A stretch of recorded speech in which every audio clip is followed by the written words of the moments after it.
Bueno, entonces ahora vamos a ver el tema de la ideología de género. Voy a tratar de ser breve y después queda el espacio para las preguntas, porque quizá con esto ahora a ustedes les cierre toda la película, es decir, a dónde apuntan con esta reforma, cuál puede ser el objetivo ideológico de esta reforma constitucional. O sea, acá está preparando, digamos, un paquete jurídico para envolverlo. Le voy a pedir mucho silencio. Yo sé que hay dos, tres cosas pasando alrededor, pero lo podemos hacer en silencio, por favor, por respeto a nuestro orador. Entonces, acá se ve digamos, una reforma jurídica que da armas para reformar toda la legislación de México, pero no está claro hacia dónde va a apuntar esa reforma, es decir, qué es lo que se busca, qué es lo que hay adentro de todo esto. Simplemente es una herramienta jurídica para producir cambios muy profundos en la Constitución y en todo el sistema jurídico mexicano. Pero ¿cuáles son esos cambios? No se ve de la reforma constitucional. Esto se puede ver con esta explicación de la ideología de género que voy a hacer ahora. Primera idea fundamental que tienen que grabarse en la cabeza es que esto es una ideología, no es una perspectiva, no es una teoría, no es, no sé, póngale el adjetivo que quieran. El adjetivo que le corresponde es ideología. Esto es una ideología. ¿Y qué es una ideología? Una ideología es un cuerpo de ideas cerrado que parte de un principio básico equivocado, pero si yo acepto ese principio básico equivocado, como todo lo demás son razonamientos lógicos de ese principio equivocado, llego hasta las últimas consecuencias sin poder salir. O sea, es un sistema cerrado del cual no puedo salir si acepto ese principio originario, el primer principio, que es un principio equivocado. Si la única manera que tengo de salir de la ideología es criticar ese principio inicial y decir, esto es falso, y entonces ahí ya salí de la ideología. ¿Se entiende? Un ejemplo muy sencillo de esto es la ideología nazi. ¿Qué decía la ideología nazi? Decía, el principio falso era muy sencillo. La raza alemana es la raza superior. Entonces, eso a los alemanes les encantó. Cuando el tío Adolfo les dijo eso, los alemanes dijeron, realmente es un genio este tipo, no nos habíamos dado cuenta, pero nosotros somos los superiores. Entonces lo aceptaron. Pero ¿qué pasa? Si yo acepto este principio de que la raza alemana es la raza superior, esto significa necesariamente que todas las demás razas son inferiores. Necesariamente son todas inferiores. Y además no todas son igualmente inferiores. Habrá algunas inferiores y otras indeseables directamente, asquerosamente inferiores. Entonces esas indeseables pueden ser esclavos del pueblo alemán. Y si yo sigo sacando consecuencias, termino en los campos de exterminio de los nazis. Fíjense, partí de un principio inicial equivocado y llego a los campos de exterminio. Y no puedo salir, porque si yo acepté que el pueblo alemán es la raza superior, ya no puedo salir de la trampa de la ideología nazi. ¿Está claro? Bueno, la ideología de género es lo mismo, parte de un principio equivocado. Sobre ese principio equivocado se van haciendo una serie de razonamientos que son perfectamente coherentes, y si esto se lleva hasta las últimas consecuencias, va a ser, ya vamos a ver, un horror igual o peor que el del nazismo. Entonces, ¿cuál es el principio equivocado de la ideología de género? Dice esto. Son dos frases. La primera frase, vamos a ver que estamos todos de acuerdo. La trampa está en la segunda frase. La primera frase dice esto: el sexo es el aspecto biológico de los seres humanos. Entonces solo podemos ser varón o mujer. Y eso es verdad. Todas nuestras células son sexuadas, mis células todas son masculinas, las células de las mujeres son todas femeninas, y eso no se puede cambiar. Para cambiar de sexo, yo tendría que matar todas mis células masculinas y traspasarlas a femeninas, pero entre medio morí. Entonces, el sexo es irreversible. En el momento de la concepción hay una única célula, esa célula ya es masculina o femenina y marca el destino para siempre. Seré varón o seré mujer para siempre. Incluso después de muerto, hay un cadáver, un hueso, hacen un análisis y dicen es un varón o es una mujer. Punto. Ya, después de muerto sigue siendo o varón o mujer y no hay vuelta de hoja. ¿Está claro? Entonces, esto es verdad. La trampa está en la segunda frase. La segunda frase dice que el género es el sexo socialmente construido o es el sexo culturalmente construido. Y ahí está la trampa. Entonces, lo primero que tenemos que hacer es, ¿qué quiere decir esto de que el género es el sexo construido socialmente? Construcción, ¿qué significa? Un ladrillo, pongo otro ladrillo, es una construcción. Que alguien pueda poner unos ladrillos y sacar mi sexo con ladrillo, no me cierra. ¿Qué significa esto? De que el género es el sexo construido socialmente. Es una frase incomprensible, ¿verdad? Por lo menos en el lenguaje común no tiene ningún sentido. Esto es propio de la ideología, hacer algo confuso para engañar a la gente. Entonces, ¿qué quiere decir esto? Esto quiere decir, fíjense, la palabra género, ¿qué significa? Primero es una palabra equívoca, porque significa distintas cosas que no tienen relación una con otra. Por ejemplo, yo digo género es una tela, es un género, pero hablo del género humano, que no tiene nada que ver con ninguna tela. Y hablo de, en lenguaje, puedo decir que unas palabras tienen género masculino, género femenino y en algunos idiomas también género neutro. Y además, fíjense, la misma palabra puede ser femenina, masculina o neutra, depende del idioma, o sea, depende de la cultura. Por ejemplo, la sangre en castellano, ¿qué es? Despiértense. Es fácil, la sangre, ¿qué es? ¿Masculino, femenino o neutro? Femenino. En castellano es femenino. En italiano se dice il sangue. Il sangue es masculino. Y en inglés es the blood, que es neutro. Entonces, fíjense, la misma realidad puede ser masculina, femenina o neutra. Depende de la cultura. Entonces, ¿se dan cuenta que ya estamos metidos en la ideología de género? Ya estamos metidos en la ideología de género. Porque esto de que el género es el sexo construido social o culturalmente es esto. Quiere decir esto. Quiere decir que en mi aspecto biológico yo seguiré siendo varón o mujer. Lo que era, seguiré siéndolo. Pero la ideología de género dice que psicológicamente yo puedo cambiar mi propio género. O sea, mi sexualidad psicológica la puedo cambiar. Y ahora vamos a explicar qué quiere decir esto. Quiere decir que esa sexualidad psicológica no tiene ninguna relación con lo biológico. Ninguna relación con lo biológico. Entonces yo puedo pensar que hoy ser varón es esto, pienso que mañana ser varón es otra cosa desde el punto de vista psicológico, ¿no? Y pasado mañana ser varón es esta otra cosa. Y mujer lo mismo, algo diferente. Pero además no solo yo puedo pensarlo, yo puedo imaginarlo, sino que además lo puedo llevar a la práctica en mi propia vida. Entonces yo hoy puedo ser varón así, mañana soy varón de esta otra manera, pasado mañana soy varón de esta otra manera.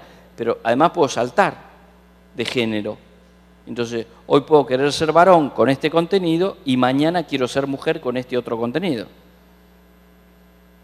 Y eso lo puedo llevar a la práctica en mi propia vida. Y no tiene ningún condicionamiento de tipo biológico ni de ningún otro tipo de condicionamiento. ¿Se entiende? Bueno, se entiende, pero ¿esto es así? La ideología de género avanza un poco más porque dice, bueno, es cierto que yo puedo cambiar mi género como quiero, pero yo vivo en sociedad, todos vivimos en sociedad, y la sociedad tiene un pensamiento de lo que es ser varón o que es ser mujer, un pensamiento general. No todo el mundo piensa lo mismo, pero la mayoría de la gente piensa que ser varón es esto y que ser mujer es esta otra cosa. Entonces yo influyo en la sociedad en cuanto al género y el resto de la sociedad influye en mí en cuanto al género. a una influencia recíproca. ¿Se entiende? Bien, entonces, esto es lo que dice la ideología de género. Acá yo podría decir, bueno, se acabó. Les acabo de explicar muy sintéticamente lo que dice la ideología de género.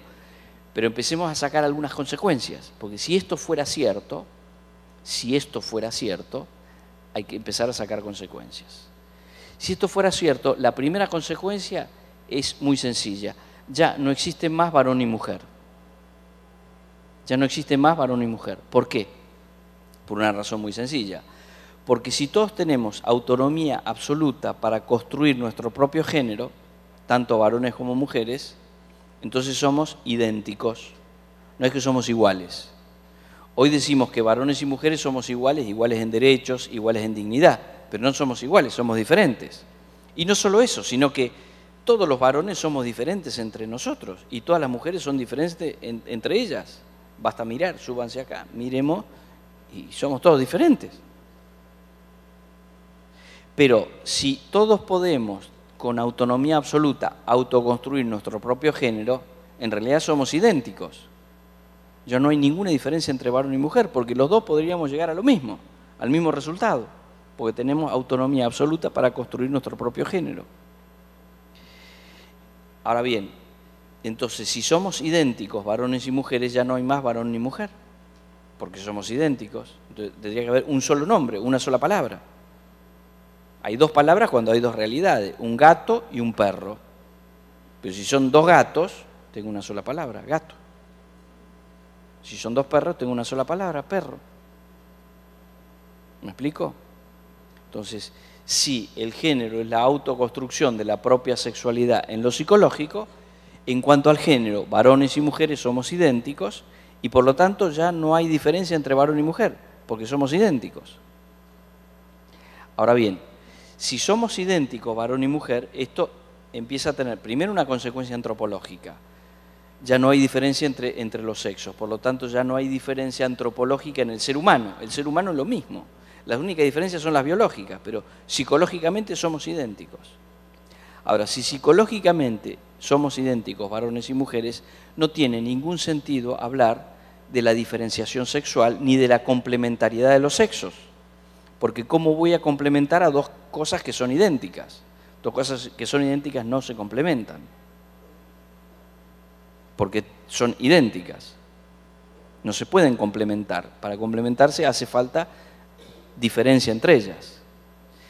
Entonces, si no tiene sentido hablar de la complementariedad entre varones y mujeres, yo no puedo decir que el matrimonio entre un varón y una mujer sea un modo de relacionarse de los sexos que sea mejor, o que sea el único legítimo, o que sea el verdadero. Eso será una forma mejor, legítima o verdadera para el que haya elegido eso. Pero el que no elija eso, el que tenga otra preferencia sexual, como dice el artículo 1 de la reforma constitucional, que está proyectada, todas las otras preferencias sexuales tienen que tener el mismo valor. ¿Por qué? Porque somos idénticos. Entonces, ¿quién puede decir que esto es bueno y esto es malo? Todo es igualmente bueno y todo es igualmente malo. Habría una sola cosa mala, que es coartarle la libertad. O sea, lo único malo en materia de sexualidad sería la violación. ¿Por qué? Porque yo estoy atropellando la libertad de una persona, eso es malo. Pero no por la relación sexual en sí, sino que lo malo es coartar la libertad de esa persona. Entonces, la violación sería el único modo malo de ejercer la sexualidad. Todos los demás modos son no solo buenos, sino que son legítimos y además tienen el mismo valor, la misma bondad y la misma legitimidad. Entonces, yo no puedo prohibir los matrimonios entre personas del mismo sexo, no puedo prohibir la poligamia, no puedo prohibir la poliandria, no puedo prohibir las relaciones entre mayores de edad y menores de edad, no puedo prohibir las relaciones con animales. ¿Por qué? Porque si consiente la monachita en tener relaciones conmigo, bueno, no me dijo que no. Entonces, ¿quién me puede decir que eso está mal? O sea, vale todo. ¿Se entiende? En la medida en que nos pongamos de acuerdo, vale todo. Bien, ahora, si todos los modos de relacionarse sexualmente las personas son igualmente buenos y tienen el mismo valor, entonces ya no tiene sentido hablar de matrimonio, o mejor dicho, todo es matrimonio. Le ponemos el mismo nombre a todo es matrimonio, y todo es familia, porque si todo es matrimonio, la familia es precisamente la institución que se origina con el matrimonio. Cuando vienen los hijos de un matrimonio, comienza la familia. Por lo tanto, todo es matrimonio y todo es familia. Por eso se habla de los distintos tipos de familia. ¿No escucharon hablar de los distintos tipos de familia? ¿Qué son los distintos tipos de familia? Solo se entiende la palabra distintos tipos de familia en el contexto de la ideología de género. Ahora bien, no solo esto, hay que seguir sacando consecuencias. Fíjense, si las únicas diferencias que hay entre varón y mujer son las diferencias biológicas, una diferencia biológica es que las mujeres quedan embarazadas y los varones no. Entonces, para impedir la discriminación de la mujer, yo tengo que permitir el aborto, a decisión exclusiva de la mujer como un derecho humano. La mujer, como tiene esa desventaja biológica, por la cual queda embarazada y el varón no, ella tiene que tener el poder de decidir cuando quiera si quiere continuar con el embarazo o si quiere matar al hijo que lleva en su vientre. Y el padre no puede ni opinar. ¿Me explico? Si todas las formas de utilizar la sexualidad o de relacionarme sexualmente son igualmente buenas, entonces el Estado me tiene que regalar los anticonceptivos, y esa es la ley de salud sexual y reproductiva. Y si yo quiero que me esterilicen, el Estado me tiene que esterilizar gratis. Es un derecho humano irrenunciable. ¿Me explico? Estas son todas las consecuencias que trae la ideología de género, si se llega a imponer. Que además muchas de estas consecuencias ya vemos que se han impuesto. No toda la ideología, pero muchas de estas cosas ya están impuestas. Ahora bien, sintetizando y ya como para que se den cuenta del todo, y respondo entonces a tu pregunta de la charla pasada. Entonces fíjense, si varón y mujer somos idénticos porque todos tenemos la misma capacidad de autoconstruir nuestra propia sexualidad, nuestro propio género sin ningún límite, entonces yo tengo destruido al ser humano en su núcleo más íntimo, que es precisamente la diferenciación sexual. Lo que hace la riqueza de la humanidad es que varones y mujeres seamos diferentes, siendo igualmente humanos, digamos, dos versiones de la humanidad diferentes, que crea una gran riqueza. Esa bipolaridad crea una gran riqueza en la humanidad, porque las diferencias entre varones y mujeres no son para competir, no para decir esto es bueno y esto otro es malo, sino para complementarnos y hacer sinergia y llegar a un producto, un resultado final muy superior a lo que podrían lograr cada uno por separado. Entonces ya no tiene sentido la diferenciación sexual, porque somos idénticos, y por lo tanto la humanidad pierde toda esa riqueza. Entonces el ser humano ha quedado destruido en su núcleo más íntimo. La primera consecuencia si se impone la ideología de género es que yo termino destruyendo lo más íntimo de la humanidad. La antropología más profunda del ser humano, lo destruyo. Primera consecuencia. Segunda consecuencia, destruyo el matrimonio y destruyo la familia. Porque pongo en el mismo nivel cualquier modo de relacionarse los sexos. Y además eso lo transformo en un derecho humano. Y además promociono esos distintos tipos de familia. Pero si yo ataco y destruyo el matrimonio y la familia, termino destruyendo la sociedad, porque el matrimonio y la familia son la base de la sociedad, la base que sustentan la sociedad. Entonces tengo destruido al ser humano en lo más íntimo, tengo destruida la familia, o sea, tengo destruidas las relaciones afectivas y amorosas más profundas, las destruyo, y termino destruyendo también la sociedad. ¿Se entiende? Entonces, ¿qué pasa? Todo esto, entonces, esta ideología, fíjense, como es una ideología absurda, como es una ideología cuyas consecuencias son catastróficas, esta ideología solo se puede imponer por la fuerza. Y hay dos modos de imponer por la fuerza una ideología. Una es un revólver, la fuerza de las armas. De hecho, la ideología nazi pensaba imponerse en el mundo con la guerra. La ideología marxista con la guerra. La revolución, la guerra, o sea, la fuerza de las armas. La ideología de género no usa la fuerza de las armas. ¿Qué fuerza usa? La otra fuerza posible, que es la fuerza del derecho. Obligo a través de las leyes. Entonces, con la reforma constitucional en ciernes en México, yo estoy dando las herramientas para que esta ideología de género se pueda imponer, no con la bota militar, sino con la bota de las leyes. Entonces, ¿se entiende ahora? O sea, ahora la película está completa. Y ahora respondo un poco a tu pregunta. ¿Cuáles son las consecuencias de todo esto? Entonces, las consecuencias no son de hoy para mañana. Las consecuencias van a ser como una catarata, va a venir una tras otra. Entonces, la consecuencia, se aprueba esta reforma constitucional, van a venir dos homosexuales y van a decir, se van a presentar las autoridades de Baja California, van a ir al registro civil de la manito y van a decir, venimos a casarnos. No, ustedes no se pueden casar. ¿Cómo que no? Es un derecho humano básico. Hacemos una demanda, un amparo, una demanda judicial, para que nos reconozcan el derecho humano a casarnos. Y además vamos a pedir que, en función de toda esta reforma constitucional, hay que cambiar las leyes de los estados y hay que permitir el matrimonio entre personas del mismo sexo.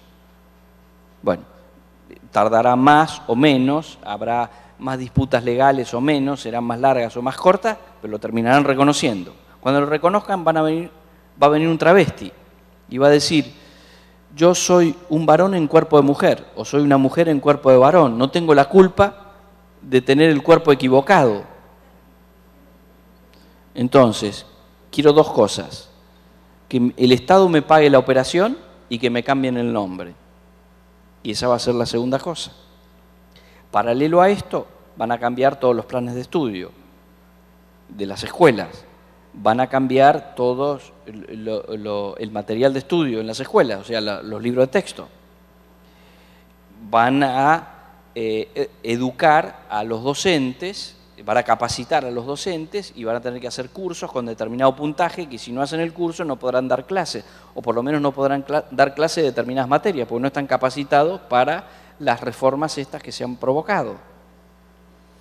Después, con el tema de la ideología de género, no solo le van a enseñar a los niños de que llegados los 18 años se podrán casar con una persona del mismo sexo o con una persona del otro sexo, sino que además tienen que hacer algo para, precisamente, digamos, para que se concrete la ideología de género. Entonces, van a decir que hay un condicionamiento cultural por el cual los varones juegan al fútbol y las mujeres juegan a las muñecas. Entonces, en la escuela va a haber determinadas actividades recreativas donde las niñas tendrán que jugar al fútbol y los varones tendrán que jugar con muñecas. Porque esto es necesario precisamente para que ellos, llegados los 18 años, puedan optar con libertad cuál es el género que quieren. Porque si los padres, la sociedad, todos le imponen un género o una visión única del género, van a elegir ese. Pero van a elegir ese no porque sean libres, sino porque les han lavado la cabeza y le han impuesto que esa sea su elección. Entonces, para que sean verdaderamente libres, yo tengo que contrarrestar la influencia maldita de los padres y de toda la sociedad con las opciones contrarias. ¿Esto va a ser de un día para el otro? No, esto no va a ser de un día para el otro, porque hay que cambiar los planes de estudio, hay que capacitar a los docentes, pero esto va a ser de 2 años o 3 años vista. ¿Me explico? Va a haber que despenalizar el aborto a decisión de la mujer. Entonces, a lo mejor hacen una despenalización parcial, como ha hecho el Estado, el Distrito Federal, y después van a hacer una despenalización total, como ha hecho España.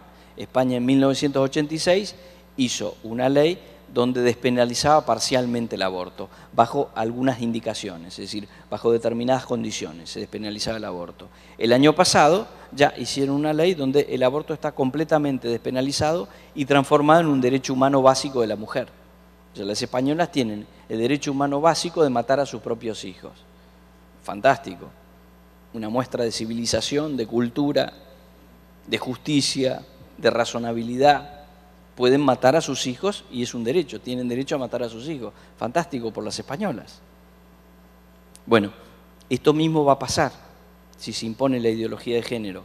Vendrá primero una despenalización parcial del aborto y después va a venir una despenalización total.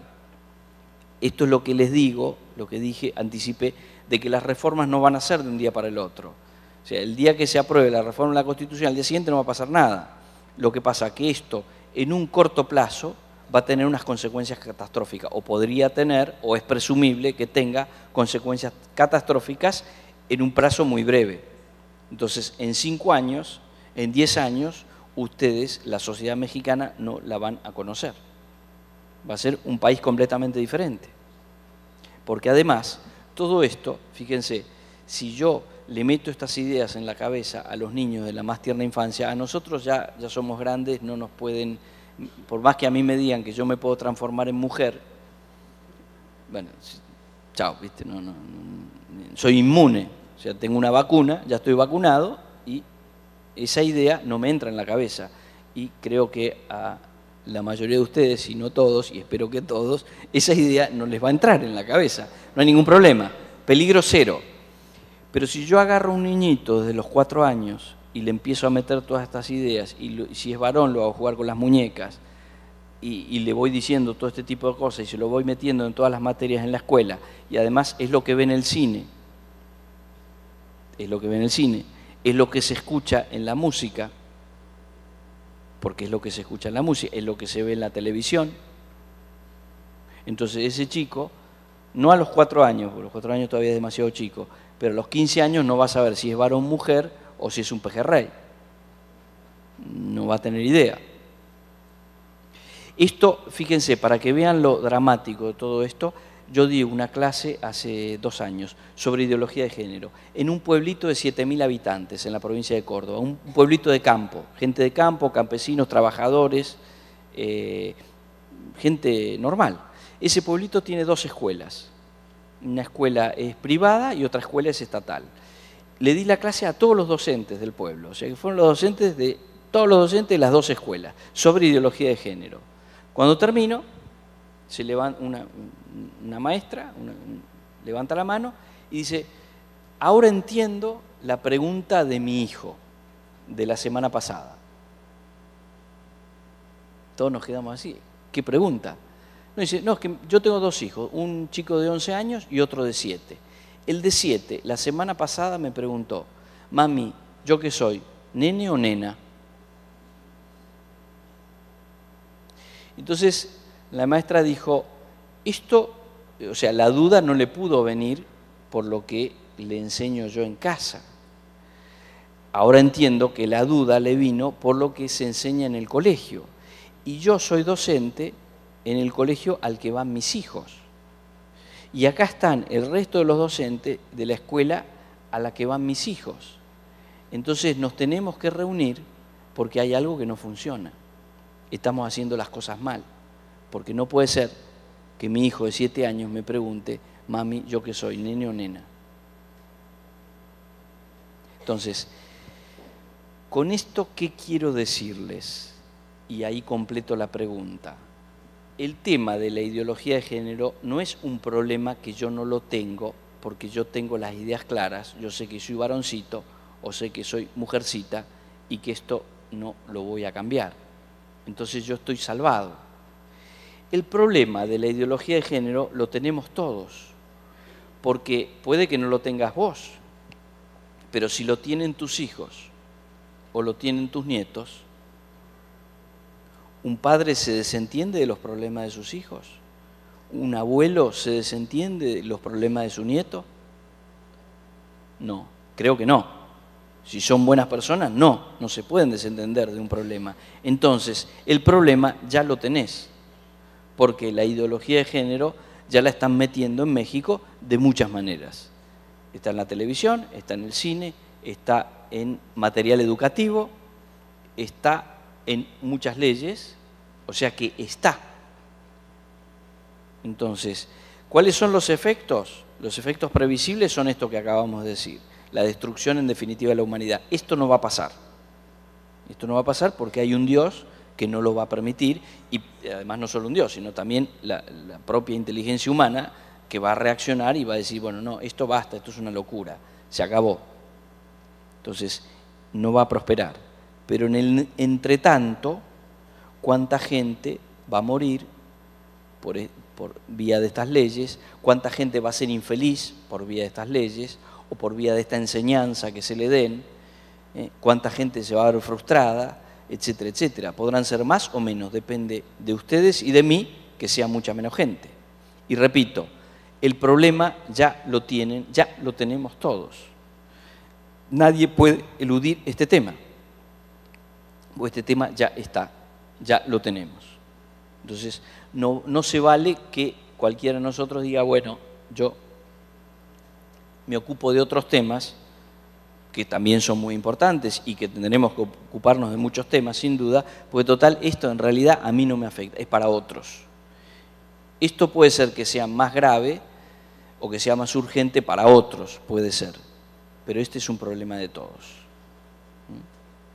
Bueno, esto era lo que quería comentarles y bueno, queda abierto el debate nuevamente, lo que quieran. ¿Alguien tiene una pregunta que quisiera hacerle al doctor?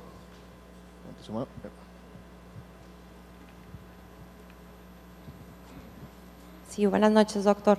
Mi pregunta es, ¿por qué sería benéfico económicamente para un gobierno establecer esta ideología de género en las leyes? Si nos cuesta en abortos, nos cuesta en cambio de sexos, nos va a costar un montón de dinero. Viéndolo muy prácticamente, ¿por qué es práctico? ¿Por qué para España, por ejemplo, fue beneficioso establecer esto? No es beneficioso para nada, todo lo contrario.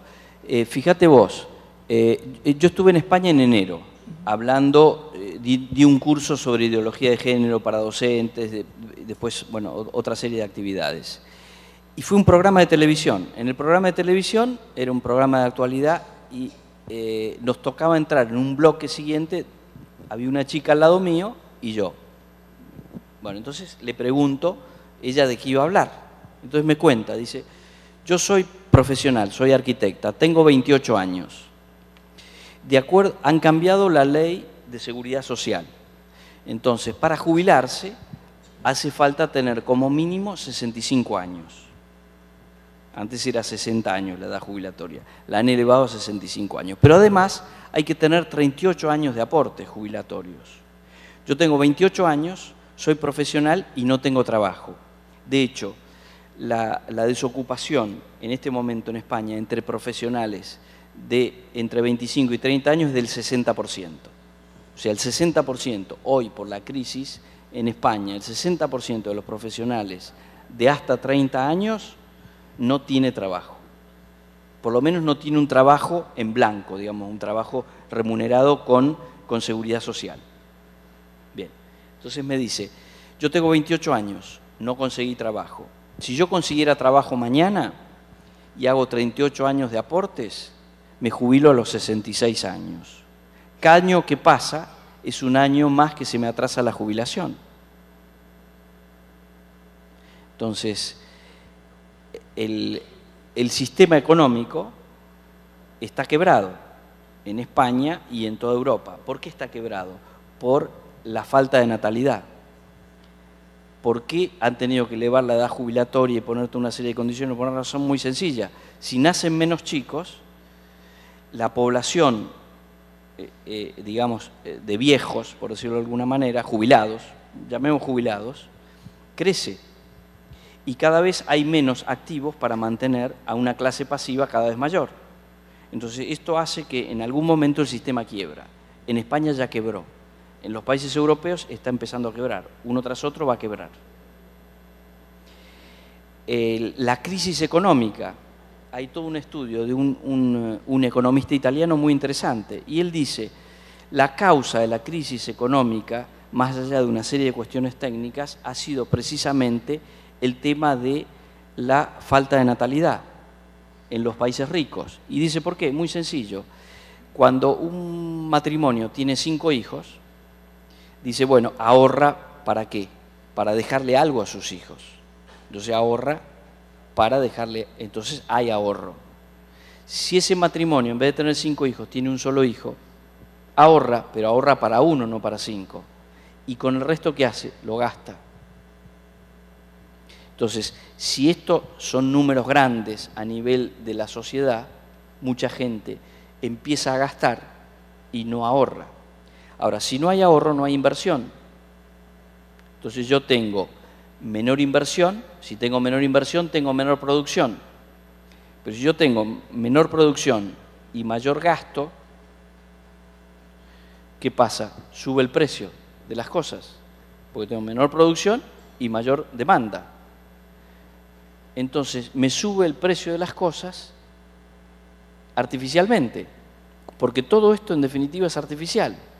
Esto yo lo puedo mantener por unos años y pasados determinados años, si no hay una reversión, si no se revierte esta lógica infernal, ¿qué es lo que pasa? Que quiebra el sistema económico, porque no se sostiene.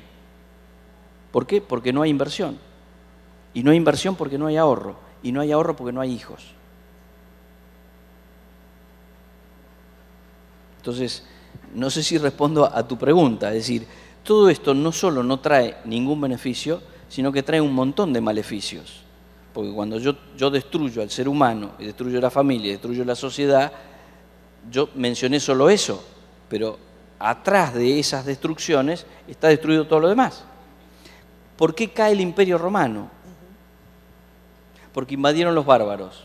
Momentito, es cierto, pero ¿cómo invadieron los bárbaros? Los romanos no tenían hijos.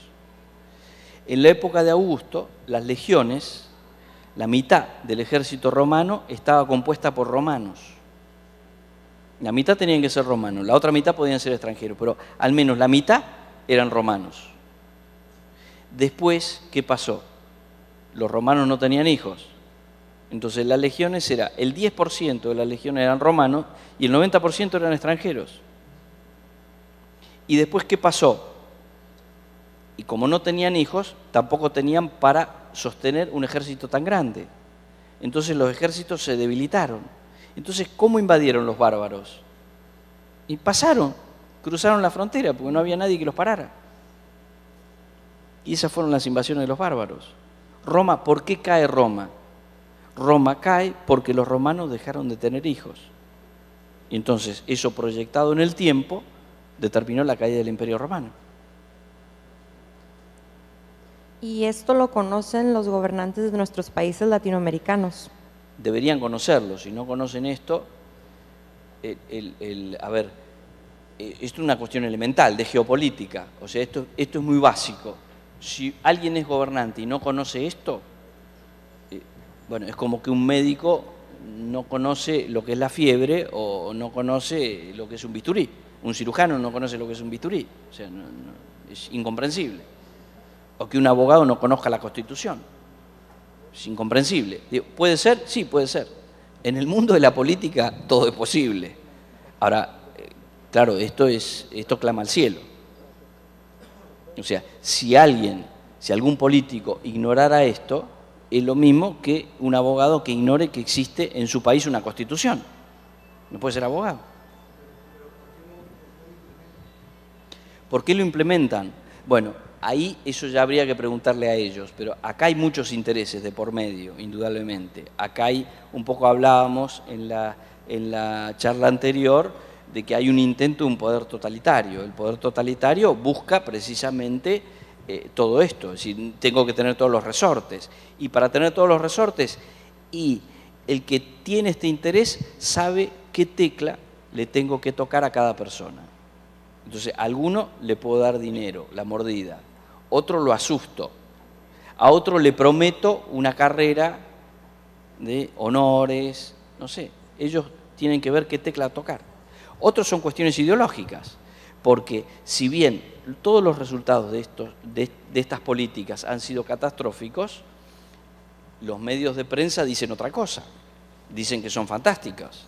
Entonces mucha gente también es engañada por los medios, que le dicen que esta política es fantástica.